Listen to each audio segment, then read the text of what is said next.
नहीं, कुछ लोग कचहरी चले गए 2009 में और उन्होंने स्टे ले लिया कि साहब ये तो गांव सभा की जमीन है कि हमारे महरौली में एक दरगाह है छोटी सी, मैं वहां सब्जी लेने जाता हूँ तो दरगाह की नदी से गुजरता तो एक दिन देखा हनुमान जी की आदम का मेरे से भी बड़ी मूर्ति खड़ी हो गई। उसके छत डलनी थी, उसके एक दिन पहले रात में करीब 1000 के लोगों ने हमला कर दिया। उस गांव में 150 मुस्लिम परिवार थे। वो मैंने देखा कि भाई वक्फ की जमीनों को किस तरीके से कब्जा किया जाता है। महरौली में ईदगाह है, उसके बगल में एक मदरसा था, बुलडोजर चला दिया उसने। तो मस्जिद कैसे बना सकते हैं जबकि वो कच्ची मस्जिद वहां पे 60 साल से चल रही है। आगरा में ईदगाह है, काफी इलाके पे उस पर कब्जा हो गया। मुस्लिम समुदाय के धार्मिक और सामाजिक कामों के लिए ही बनी। कचहरी ने फैसला दिया, कोर्ट ने, कि नहीं ये वक्फ की जमीन है, इस पर मस्जिद बन सकती है।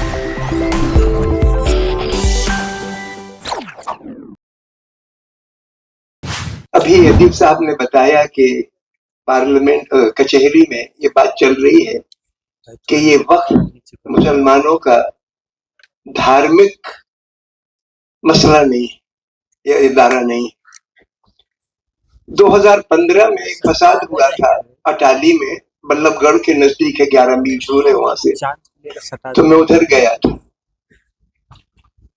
तो मसला ये था कि 2009 में वहां पर एक 60 साल पुरानी मस्जिद थी और गांव के लोगों ने कहा था कि आप इसको पक्का कर लो, क्योंकि बारिश के दिनों में नमाज नहीं पढ़ सकते लोग, उसमें पानी रिसता था और गर्मी में गर्मी लगती थी। तो लोगों ने उसकी पक्की बनाने के लिए कंक्रीट की खंभे वगैरह खड़ी कर दी। छत डालने की बारी आई तो आसपास के गांव से लोग आ गए और उन्होंने, नहीं, कुछ लोग कचहरी चले गए 2009 में और उन्होंने स्टे ले लिया कि साहब ये तो गांव सभा की जमीन है, ये इस पे मस्जिद कैसे बना सकते हैं, जबकि वो कच्ची मस्जिद वहां पे 60 साल से चल रही थी। उसके बाद स्टे मिल गया तो बात खत्म हो गई, रुक गया वो।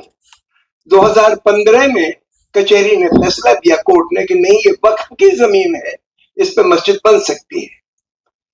तो उन लोगों ने फिर कारा और सीमेंट वगैरह जमा किया और जब जिस दिन उसके छत डलनी थी उसके एक दिन पहले रात में करीब 1000 के लोगों ने हमला कर दिया। उस गांव में 150 मुस्लिम परिवार थे।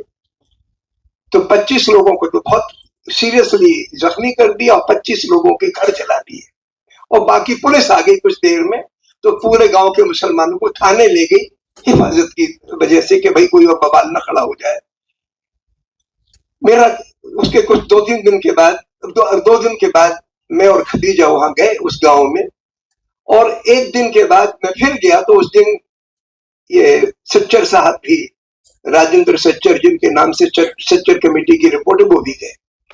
उन्होंने वो कागज देखे, कोर्ट का फैसला देखा कि भाई कोर्ट का फैसला था। तो वक्फ का मेरा मकसद यह है कहने का, इस पूरी कहानी सुनाने का, कि मंदिरों मस्जिदों की जमीनें, कब्रिस्तान, दरगाह की जमीनें और इस प्रकार के धार्मिक कामों से जुड़ी हुई जो जमीनें हैं जो दान में दी गई, वो मुस्लिम समुदाय के धार्मिक और सामाजिक कामों के लिए ही बनी थी। अब कम्युनिटी का इसमें कुरान शरीफ में लिखा कि नहीं लिखा या किसी हदीस में हवाला है कि नहीं, ये दीगर बात है। धर्म की किताब भी होती है और धर्म का चलन भी होता है, व्यवहारिक चीज होती है धर्म। ये नकली बात हमारे लोग किस तरीके से उठा रहे हैं। तो इस पहली बात तो ये। दूसरा मसला ये कि हमारे महरौली में एक दरगाह है छोटी सी, मैं वहां सब्जी लेने जाता हूँ तो दरगाह की नदी से गुजरता तो एक दिन देखा हनुमान जी की आदम का मेरे से भी बड़ी मूर्ति खड़ी हो गई। तो वो मैंने देखा कि भाई वक्फ की जमीनों को किस तरीके से कब्जा किया जाता है। हमारे IIT के सामने कब्रिस्तान था, एकाएक अचानक वहां पे आगे कब्रिस्तान पे आजाद अपार्टमेंट बन गए। आगरा में ईदगाह है, काफी इलाके पे उस पर कब्जा हो गया। पिछले साल या 1.5 साल हुआ होगा, महरौली में ईदगाह है, उसके बगल में एक मदरसा था, बुलडोजर चला दिया उसने। कहने का मेरा मकसद के आजाद पिछले 268 साल से 1757 में जब हिंदुस्तान में अंग्रेजी हुकूमत चालू हुई, तब से मुसलमानों के लिए दान दक्षिणा में कोई जमीन मिल गई हो सरकार की तरफ से, ऐसा हरगिज नहीं हुआ। बल्कि उनकी जमीनों पर दूसरों ने कब्जा कर लिया। कई जगह वक्फ बोर्ड के मैनेजमेंट भी बदनीयती से उस जमीन को बेच दिया या उसकी लीज दे दी। जैसे बंबई में सुना है कि वो अंबानी जी जो है उनका जो घर है वो वक्फ की जमीन पर। तो ऐसी घटनाएं तो घटी, लेकिन एक मिसाल नहीं मिलेगी 268 साल से, यानी 1757 से लेके आज तक, कि वक्फ के वालों ने दूसरे लोगों की जमीन हड़प ली हो। अब इस 268 साल से पुराने कागज अगर आप किसी से मांगो तो उससे बात बदनीयती की दूसरी चीज हो नहीं सकती। हमारी कचहरी को यह देखना है कि इसमें सरकार का इंटेंशन क्या है। क्या ये जमीनें जिन्होंने कब्जा कर रखा है और कब्जा करना चाहते हैं, वो एक रास्ता ढूंढ रहे हैं कि आप किसी भी जमीन को डिस्प्यूटेड बता दो और कह दो कलेक्टर फैसला करेगा इसका कि साहब ये वक्फ की जमीन है कि नहीं है, कानूनी जमीन है कि नहीं है। और चूंकि हिंदुस्तान के ज्यादातर कलेक्टर जो वहां की सरकार होती है उसकी हमें यहाँ मिलाने वाले होते हैं, इसलिए इंसाफ की तो आप उम्मीद कर ही नहीं सकते। एक मसला ये।